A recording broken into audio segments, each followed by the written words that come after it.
Death is the great equalizer. Regardless of the historical civilization, modern day culture, or religion you're talking about, everyone has some deep thoughts on the loss of a loved one.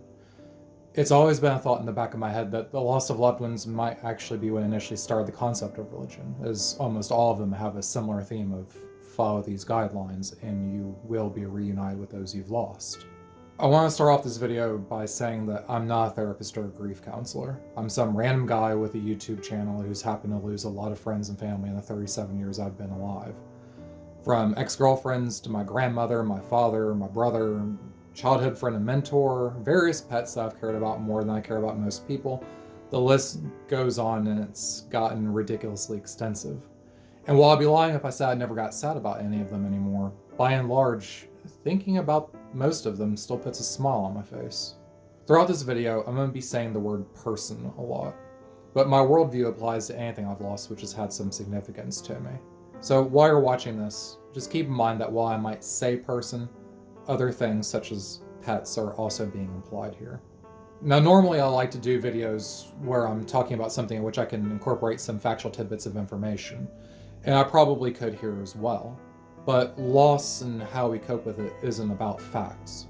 It's about how each of us feel when we're faced with it, how we cope with the absence, and hopefully how we move forward. That process is unique to each and every one of us. However, there is some guidance that others can offer along the way that occasionally can help. People can stand still in their grief. Sometimes we put our biggest regrets on repeat. Sometimes we feel guilty just being happy, like moving on is an act of betrayal in and of itself. I've experienced quite the roller coaster over my life, so today I'm just going to share my personal philosophy on the subject in the hopes that someone out there might find it useful. Death is a permanent transition. The only thing we really know for certain about the concept is that no one comes back from it.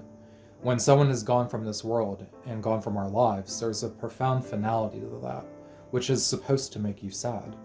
You spend some time becoming acclimated to a presence in your life, and humans generally don't deal with change in the most positive of ways. It shouldn't come as any great revelation to say that the question of how we are to deal with our losses is one that doesn't have a definitive answer. It's a conversation that we frequently have in euphemisms and metaphors because each loss is a unique story between those who are gone and the people they leave behind. Those stories are told through the lens of very personal emotions and experiences that can't be magically imparted onto others. One size fits all has never actually meant one size fits all. That's where they're in a better place breaks down, and think about the good times falls short. Not everyone believes in a better place. Not everyone believes that a departed person is going to a better place even if one exists. Indeed, not everyone has good times with someone to tell you about. Death changes conversations and has an uncanny ability to make us all less honest for the sake of sparing feelings. A few years ago, when my brother died, I had to sit through his wake and listen to people who didn't really know him speak for him. They projected their religious beliefs onto him, partially because funerals and wakes are done for the living, but also because they didn't really know what else to say. My brother kept to himself. What little people did know about him was by and large negative. I barely had anything to do with him throughout the final years of his life because alcohol turned him into the type of person you just didn't want to be around. He made choices that a responsible adult over the age of 30 couldn't co-sign. But I grew up with him. It wasn't easy because he was never an easy person, but he was there all the same.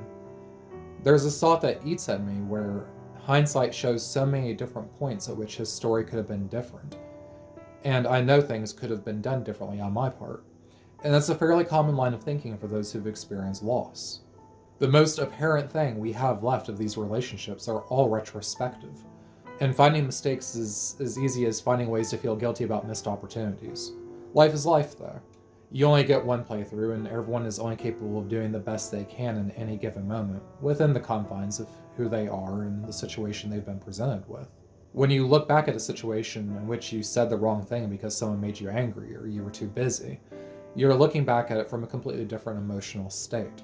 Time and perspective are best friends, and over the course of your life will consistently inform your choices, both past and present. You can't judge the past through the lens of today. You can only use the past as a book of lessons to inform your choices moving forward.